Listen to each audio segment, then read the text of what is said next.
जब आपको एक चीज़ के बारे में बता दिया जाए कि इधर जाने से या इस चीज़ को छूने से खतरा है, तो ज़बरदस्ती उस चीज़ को आज़माना नहीं चाहिए। आज की कहानी भी एक ऐसे ही घर में एक पड़ी हुई सिर्फ घड़ी के बारे में है। अब आप सोचेंगे एक घड़ी के अंदर क्या हो सकता है? यही ना, एक घर के अंदर सिर्फ एक घड़ी थी और उस घड़ी के इर्द गिर्द ही ये पूरी कहानी है कि किस तरीके से एक नादान लड़के ने उस घड़ी को यहाँ पे तोड़ने की कोशिश करी, ये जानने के बावजूद भी कि उस घड़ी से यहाँ पे खिलवाड़ नहीं करना। और उसके बाद में जो उसका अंजाम हुआ ना, उससे पूरे के पूरे घर में तहलका मच गया कि आखिर इस लड़के ने ऐसा किया क्यों। तो क्या है पूरी की पूरी कहानी, ये मैं आपको डिटेल में बता देता हूँ। तो ये कहानी है मल्होत्रा परिवार की। ये लोग एक नए घर के अंदर शिफ्ट हुए थे और जो घर के प्रीवियस ओनर थे उन्होंने इनको एक बात साफ बता दी कि देखिए, इस घर में कोई भी ऊंच नीच नहीं है। हम आपको पहले ही बता देते हैं, आप इस घर में आ रहे हैं, पंडित वगैरह से आपको जो इधर कंसल्ट करना है वो आपकी मर्जी, आप कर लीजिए, कोई दिक्कत की बात नहीं है। लेकिन एक बात मैं आपको बता देता हूँ कि इसका जो तीसरा कमरा है ना, उसकी दीवार पे एक घड़ी लटकी हुई है। काफ़ी पुरानी घड़ी है वो, बस आप उसे कभी फेंकेगा मत, ये हमारी आप बात रख लीजिए। क्योंकि अगर आपने उसको फेंका या उसको यहाँ पे तोड़ने की कोशिश भी करी या हटाने की भी कोशिश करी ना, तो आपके साथ कुछ दिक्कत हो सकती है। मुझे नहीं पता वो दिक्कत कितनी भयानक होगी, लेकिन हमने ऐसा करने की कोशिश करी थी तो हमारे परिवार के ऊपर भी कहर बरसा था। तो ये मैं आपको वो एक हिदायत दे सकता हूँ, आप वैसा मत कीजिए। उन्होंने कहा भाई घड़ी में ऐसा क्या है जो आप इतना सीरियस हो रहे हैं उसको लेके। उन्होंने कहा घड़ी जो है ना, वो हमारे दादाजी की आखिरी निशानी है। उनको ये घड़ी हमेशा से पसंद थी। उनको बचपन में अपने तीसरे बर्थडे पे ये घड़ी किसी ने गिफ्ट की थी और तब से लेकर के उनके मरने तक ये घड़ी उनके साथ में ही रही है।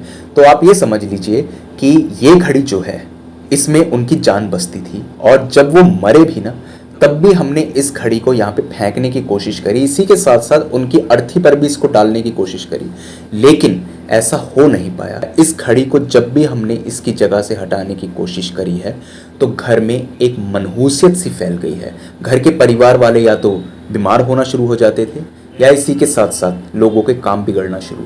तो इसीलिए हमने आपको ये बात बता दी कि इस घड़ी को आप फेंकिएगा मत। छोटी सी घड़ी थी वो, जैसे आपके घर में भी होगी उस किस्म की ही वो घड़ी थी। यहाँ पे मल्होत्रा जी और उनके पूरे परिवार ने जाकर के उस घड़ी को देखा तो हाँ, घड़ी नॉर्मल थी, फंक्शन भी कर रही थी, पुरानी जरूर दिख रही थी वो, लेकिन काम की चीज़ थी। मल्होत्रा जी ने कहा भाई हमें क्या दिक्कत है, तीसरे कमरे के अंदर हमें तो वैसे भी घड़ी लगानी थी, हर एक कमरे के अंदर घड़ी होती ही है, तो रहने दीजिए। और मैं आपको इस बात की एश्योरिटी देता हूँ कि हमारे परिवार में कोई भी इस घड़ी को छुएगा नहीं। उन्होंने अपने बच्चों को भी ये बात बताई और सभी लोगों को ये बता दिया कि इस घड़ी से पंगा नहीं लेना। सब लोगों ने इस बात को बहुत नॉर्मली माना भी। उन लोगों को रहते हुए इस घर में कुछ 4 साल बीत गए, कोई भी दिक्कत नहीं हुई, कोई हंगामा कुछ नहीं। ऐसा नहीं कि सपनों में कोई बुजुर्ग आदमी आ रहा हो या कोई उन्हें ये कह रहा हो कि हमारे घर से चले जाओ या फिर घर के अंदर मनूसियत वगैरह फैल गई हो, नहीं। घड़ी की साफ सफाई भी होती थी और वापस उसको टांग दिया जाता था। एक बार मल्होत्रा जी का जो इधर सबसे छोटा लड़का था जिसका नाम था विनीत, वो अपने मामा के घर पे गया। और मामा के घर पे जब वो अपने मामा के लड़के के साथ बैठा हुआ था तो ऐसे ही बातचीत जो थी वो भूत प्रेत पे आकर के रुक गई। तो विनीत ने ये बात बोली कि देख यार, मैं ना तुझे एक बात बताता हूँ, तू मानेगा नहीं।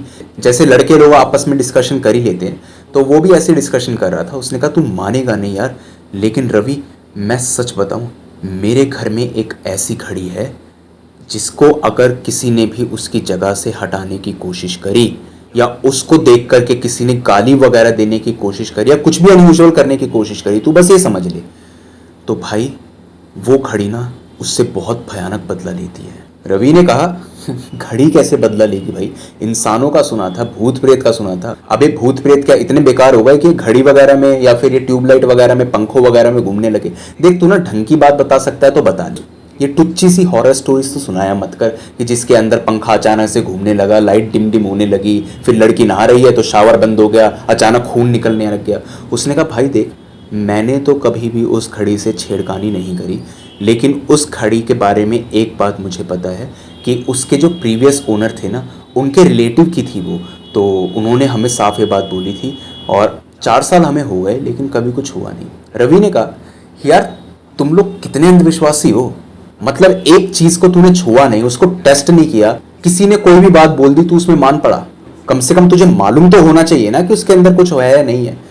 विनीत ने कहा भाई एक बात बता, तू मंदिर जाता है, भगवान तो तूने भी नहीं देखा, लेकिन तू उसमें मानता है ना, लोगों के कहने से मान रहा है ना, तब तो तू क्वेश्चन नहीं कर रहा, लेकिन उस घड़ी के बारे में तू क्वेश्चन कर रहा है। रवि ने कहा देख यार, दोनों बातें अलग हैं, लेकिन मैं तो भाई इन सब बातों में मानता नहीं। हाँ लेकिन थ्रिल वगैरह ज़रूर आता है। तेरी कहानी काफ़ी अजीब है, इंटरेस्टिंग तो नहीं है खैर, लेकिन अजीब ज़रूर है कि भाई घड़ी में भूत है। तो उसने कहा देख भाई, तू मान या ना मान, जो बात है वो मैंने तुझे बता दी, आगे तेरी मर्जी। रवि को ये चीज़ काफ़ी ज़्यादा फैसिनेटिंग लगी। एक हफ्ते बाद उसी शहर में जहाँ पर ये मल्होत्रा जी का परिवार रहता था, वहाँ पे रवि का सेंटर था, एग्ज़ाम सेंटर था। तो वो यहाँ पर उनके घर पे आ गया। अब मल्होत्रा जी जो थे, उनके परिवार को एक शादी अटेंड करने जाना था। तो उन्होंने ये बोला कि रवि तुम इस घर में अकेले रह लोगे, कोई दिक्कत की बात तो नहीं? उन्होंने कहा नहीं, कोई दिक्कत की बात नहीं है, और मुझे तो सब कुछ विनीत ने बता ही दिया है, वो तीसरे कमरे में जो घड़ी है उसको छूना नहीं। उन्होंने कहा हाँ बेटा, देखो हमने भी कभी छू करके देखा नहीं, तुम भी ऐसा करना मत, नहीं तो दिक्कत ही हो जाएगी। उसने कहा नहीं नहीं, मैं ऐसा नहीं करूँगा। ठीक है, पूरा परिवार शादी के लिए निकल गया, अकेला रवि ही यहाँ पे बैठा हुआ था। रात के कुछ 10 साढ़े 10 का वक्त हो रहा था। पढ़ाई वगैरह उसने कर ली थी। अब वो काफ़ी ज़्यादा बोर हो गया था, क्योंकि घर में विनीत भी नहीं था जिससे वो बात कर सके। तो आखिर वो जाए तो जाए कहाँ पे? वो तो उस घड़ी के बारे में भूल भी गया था। अचानक से उस घड़ी का ख्याल उसके मन में जाग गया। वो वापस उसी रूम में गया और जाकर के उसने उस घड़ी को देखा, तो घड़ी बिल्कुल नॉर्मल, पेंडुलम उसके अंदर ऐसे ऐसे हिल रहा था और कोई दिक्कत की बात नहीं थी। उसने घड़ी को उतार के देखा आगे पीछे कि कहीं कुछ दिखे, लेकिन ऐसा कुछ नहीं। घड़ी को उसने वापस टांग दिया। घड़ी को टांगने के बाद में उसने उस घड़ी को बहुत गंदी गंदी गाली दी और ये भी कहा, सुना है किसी बुढ़े की आत्मा रहती है इसके अंदर, और अगर कोई इसको अपनी जगह से हटाए तो भाई उस इंसान के साथ बहुत बुरा होता है। उसने उस घड़ी को उठाया और उठा करके बेड पे रख दिया और कहा, कर बुरा। रख दिया मैंने, कर बुरा। अब क्या हुआ? कुछ 30 सेकंड तक उसने अपनी आवाज को और ऊपर किया और इसके बाद में गालियों का सिलसिला चलना शुरू हो गया। 30 सेकंड तक उसने गालियां दी, फिर अपने ही माथे को पकड़ लिया और कहा, मैं कितना बचकाना हूं जो इस घड़ी को गाली दे रहा हूं। उसने घड़ी को वापस से उस दीवार के ऊपर टांग दिया और ये सोचा, मैं विनीत और उसके परिवार की तरह पागल तो नहीं हूं जो इस घड़ी के अंदर मानूंगा। अब मैं तोड़ करके तो उसको देखने वाला हूं नहीं।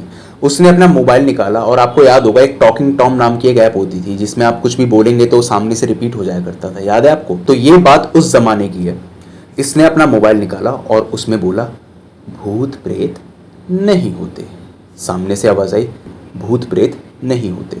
फिर इसने बोला, भूत प्रेत नहीं होते, भूत प्रेत नहीं होते। कुछ 3-4 बार बोला, 3-4 बार सेम आवाज रिपीट हो रही थी। लेकिन जब इसने 7वीं बार ये बात बोली, भूत प्रेत नहीं होते, तो उधर से आवाज आई, भूत प्रेत होते हैं। ये आवाज उसको सुनाई दी। अरे टॉकिंग टॉम ने नहीं बोला था। इसने इधर उधर रूम में देखा तो उसको कुछ भी दिखाई नहीं दिया, लेकिन वो आवाज बिल्कुल क्लियर इसको सुनाई दी थी। फिर भी इसने सोचा, शायद मैं बहुत देर से उस घड़ी के बारे में सोच रहा हूँ, भूत प्रेतों के बारे में सोच रहा हूँ, तो ये मेरे मन का वहम हो सकता है। कि इतने में जब इसने पीछे मुड़ के देखा तो इसको एक आदमी की शैडो दिखाई दी, जिसकी पीठ यहाँ पे थोड़ी झुकी हुई थी और उस आदमी के हाथ में एक छड़ी थी। बस यहाँ तक ही रवि को याद है। इसके बाद में अगले दिन मल्होत्रा जी और उनका परिवार शादी से वापस आ गए। उन्होंने जब गेट खटखटाया तो गेट नहीं खुला। बहुत बार बेल बजा दी गई, 10-15 बेल बजा दी, भाई गेट नहीं खुला। उनके पास में डुप्लीकेट चाबी थी तो गेट उन्होंने खोल दिया। आवाज लगाई, रवि रवि कहाँ है तू? रवि का कोई रिस्पॉन्ड नहीं आ रहा, लेकिन उनको कांच के टूटने की सी आवाज जरूर आ रही थी। उन्होंने जब उस रूम को खोला तो वहां पर जो उन्होंने देखा, उसको देख करके उनका दिल दहल गया। और इसी के साथ में विनीत ने यह भी बात बताई है कि अगर कोई उस इंसान को उस वक्त पर लाइव देख लेता ना, उसकी हालत पतली हो जाती, क्योंकि वो इंसान यहाँ पर कुछ ऐसी चीज़ें कर रहा था जो कोई भी शख्स जीते जी नहीं कर सकता, मुमकिन ही नहीं है। उस इंसान के हाथ पैरों के ऊपर इतने ज़्यादा कटे हुए के निशान थे कि उसको गिनना मुश्किल था। लगातार खून बहे जा रहा था और इसी के साथ साथ एक कांच का टुकड़ा था उसके पास में, जिसको वो दांत से चबा रहा था। उसका जो मुंह था अंदर से कट चुका था और वो कुछ बोलने की कोशिश कर रहा था। मुंह तो उसका ज़्यादा कट चुका था, ढंग से तो वो बोल नहीं पाया, लेकिन जहाँ तक उन्हें समझ आ रहा था वो ये कह रहा था, मैंने बहुत बड़ी गलती कर दी। इसके साथ में वो लगातार इधर शीशे को चबा रहा था, उसके हाथ से शीशे को झटका गया।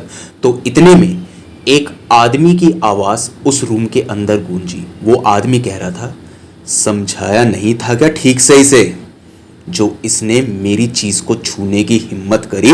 उन लोगों को कुछ समझ नहीं आ रहा था, क्योंकि घड़ी तो वापस अपनी ही जगह पर थी जैसे वो पहले छोड़कर गए थे। उनको उन लोगों की कही हुई बात याद आती है कि अगर आप इस घड़ी को छुएंगे ना और इसको अपनी जगह से हटाने की कोशिश करेंगे या कुछ भी उल्टा सीधा बोलेंगे तो इस घड़ी का तो कोई नुकसान नहीं होगा, लेकिन आपके साथ क्या हो सकता है उसकी जिम्मेदारी हम नहीं ले सकते। यहाँ पे वो लोग अभी इसी उधेड़ बुन में थे कि ये आवाज़ किसकी है, कि इतने में रवि ने एक कांच का टुकड़ा उठाया और उठा करके अपनी एड़ी के अंदर गाड़ लिया। और गाड़ने के बाद में वो इंसान हंस रहा था। उसकी आंखों में से तो आंसू जरूर आ रहे थे, लेकिन वो लगातार हंस रहा था। और इस बार उसने बिल्कुल क्लियर बोला, जो उसका मुंह आधा कट भी गया था उसके बावजूद भी उसने एकदम क्लियर बोला, अब ये तड़प तड़प के मरेगा, इसने मेरे को गाली दी है। मल्होत्रा जी समझ चुके थे कि इसने उस घड़ी से पंगा वगैरह ले लिया, क्योंकि उन्होंने तो कभी ऐसा कुछ देखा नहीं था। उन्होंने देर नहीं करी, फटाफट से उन्होंने अपने गुरुजी को कॉल लगाई और उनको सारी बात बताई A to Z कि ऐसा ऐसा हुआ था और अब शायद से इस लड़के ने ऐसा कुछ कर दिया। हमें तो पूरी बात मालूम भी नहीं है, ये मैं आपको आगे बताऊंगा कि आगे उस लड़के के साथ क्या हुआ था, क्योंकि इस वक्त पे वो पोजेस्ड था। वो आए, उन्होंने उसके हाथ पे कलावा वगैरह बांधा और कुछ धुनी वगैरह देते हैं ना, जैसे इधर धुआं वगैरह छोड़ते हैं मुंह के ऊपर, वो सब कुछ करा। तो वो खांसने लगा, बहुत तेज तेज वो खांसने लगा और उसके मुंह वगैरह से भी खून वून आया, लेकिन उसकी हालत ठीक नहीं हो रही थी।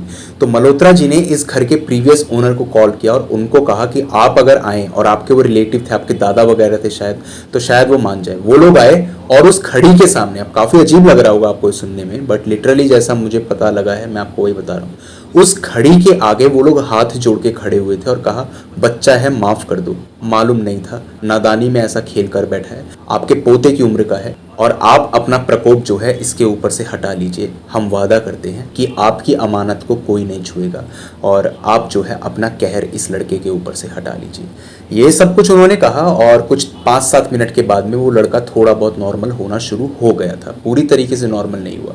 गुरुजी ने कहा, इसको हर मंगलवार जो है ये धुनी दी जाएगी और इसी के साथ साथ ये कलावा जो है इसके हाथ से नहीं उतरना चाहिए। यहाँ पर जब वो लड़का नॉर्मल हुआ तो उसने बताया कि मैंने एक बुढ़े आदमी को देखा था और वो आदमी जो था वो इतनी तेज चीखने लगा कि मेरे कान में से खून आने लगा। जब उन्होंने उसके कान को देखा तो खून सूखा पड़ा था, उस तक तो नजर गई भी नहीं थी क्योंकि पहले उसका बदन पूरा छलनी छलनी हो रखा था।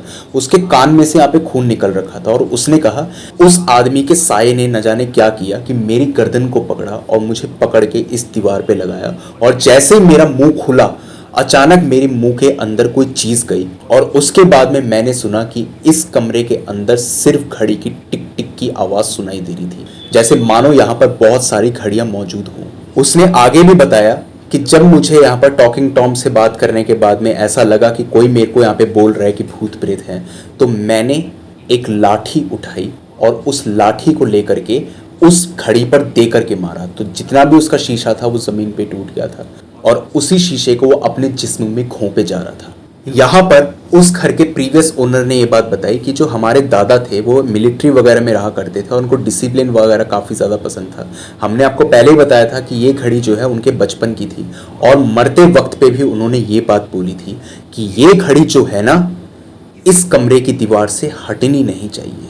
ये घड़ी मेरी अमानत है, मैं भले से जा रहा हूँ लेकिन ये घड़ी यहीं रहनी चाहिए। अब आपको शायद ऐसा सुन के लग रहा होगा कि भाई घड़ी से ऐसी अटैचमेंट क्या, लेकिन आपको मैं सच बता दूं, कई लोग ऐसे होते हैं जो मटेरियलिस्टिक चीज़ों से इतने ज़्यादा जुड़े हुए होते हैं कि कई बार ऐसा माना जाता है कि उनकी रूहें उस चीज़ के अंदर बस जाती है। जैसे कई बार जो औरतें होती हैं वो मर जाती है ना, तो उनके सोने को और उनके चांदी के जो बर्तन वगैरह या उनके गहने वगैरह होते हैं उन तक को जला दिया जाता है। ऐसा माना जाता है कि अगर ऐसा नहीं करेंगे तो उसको मुक्ति नहीं मिलेगी। और कई बार जब उनके जिस्म को जलाया जाता है तो वो अपने रिलेटिव्स के सपनों में आकर के ये बात बोलती हैं कि हमारी अमानत हमें वापस कर दो, ये तुम्हारी नहीं है और अगर तुमने अपने पास में से रखा तो तुम्हारे साथ में सिर्फ बुरा ही होगा। यहाँ पर केस डिफरेंट था। वो आदमी उस घड़ी को उधर ही देखना चाहता था, वो उसको अपने साथ लेकर के जाना नहीं चाहता था। जैसा अगर आपको साफ शब्दों में बताऊं तो आपने देखा होगा कि कहते हैं ना कि एक गुड़िया है, उस गुड़िया के अंदर कोई आत्मा आ गई। अब गुड़िया हो चाहे घड़ी हो, सुनने में काफी अजीब चीज लगती है, लेकिन सचमुच ऐसी चीजें एग्जिस्ट करती है। ज्यादा दूर जाने की बात नहीं है, एनाबेल जैसी चीज का आप एग्जांपल ले सकते हैं, जो सचमुच इधर हॉन्टेड डॉल है और सचमुच वो एक म्यूजियम के अंदर है जहां पे लिखा हुआ है डू नॉट ओपन। अब ये जो चीज है ये बनावटी नहीं है, जा करके आप लोग खुद भी उस चीज़ को देख सकते हैं। आई गेस पहले वो म्यूजियम खुला हुआ था, शायद अब वो बंद हो गया है। कई बार लोग वहां पर गए, उस डॉल का मजाक भी बनाया, और ऐसा भी सुनने में आया कि एक आदमी मजाक बनाकर घर जा रहा था और अचानक से रोड पे उसका एक्सीडेंट हो गया, ऑन स्पॉट उसकी डेथ हो गई। वो एनाबेल डॉल जो यहाँ पर तंत्र मंत्रों से बंधी हुई है, उसके बावजूद भी उसकी शक्तियाँ इतनी ज़्यादा है। तो यहाँ पर तो वो घड़ी है जो तंत्रों मंत्रों से बंधी भी नहीं हुई, और वहां पर जाकर के वो उसको चेतावनी दे रहा था कि भूत प्रेत जैसी चीजें नहीं होती। वो तो वो वक्त पे बच गया, नहीं तो न जाने उसके साथ क्या होता। आज भी वो लड़का कंप्लीटली ठीक नहीं हो पाया है, उसके जख्म आज भी उसको दर्द देते हैं, लंगड़ापन उसके पैर में आज भी है। और उस दिन के बाद से वो एक बात जरूर समझ गया कि ऐसी चीजों का कभी मजाक नहीं बनाना चाहिए। एक चीज के बारे में जब पता है कि वो चीज़ यहाँ पर हॉन्टेड है और उसका अंजाम क्या हो सकता है, तो ज़बरदस्ती उसको आजमा करके नहीं देखना चाहिए। आपको मालूम है कि बिजली की तार में करंट है, छू करके तो नहीं देखते ना, पकड़ के तो नहीं देखेंगे उसको कि हाँ करंट आ रहा है कि नहीं आ रहा है। लेकिन कुछ लोग सिर्फ कहने से मानते नहीं हैं। यहाँ पर जो रवि के साथ में हुआ वो बहुत ज़्यादा घातक था, और आज भी कभी कभी वो सपने में अचानक से उठ जाता है और उस चीज़ को याद करके वो बहुत ज़्यादा डर जाता है।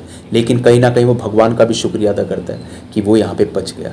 अभी भी वो विनीत के घर पे जाता है, लेकिन उस इंसिडेंट के बाद से कभी वो तीसरे रूम के अंदर नहीं गया। विनीत और उसकी फैमिली वहीं रहती है, वो घड़ी भी वहीं पर है, लेकिन कभी भी उस घड़ी ने उन्हें परेशान नहीं किया।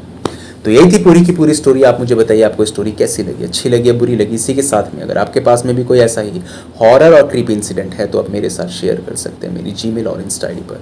जीमेल आईडी ऊपर दिखाई दे रही होगी आपको, और इंस्टा आईडी का लिंक डिस्क्रिप्शन सेक्शन में मौजूद है। दोनों ही प्लेटफॉर्म्स में से जिस भी प्लेटफॉर्म पे आप कंफर्टेबल हों वहाँ पे जाकर के अपनी स्टोरी मेरे साथ साझा कर सकते हैं। तो आज की वीडियो के अंदर बस इतना ही था। अब जल्द मिलता हूँ एक अगली वीडियो में, तब तक के लिए टेक केयर, गुड बाय।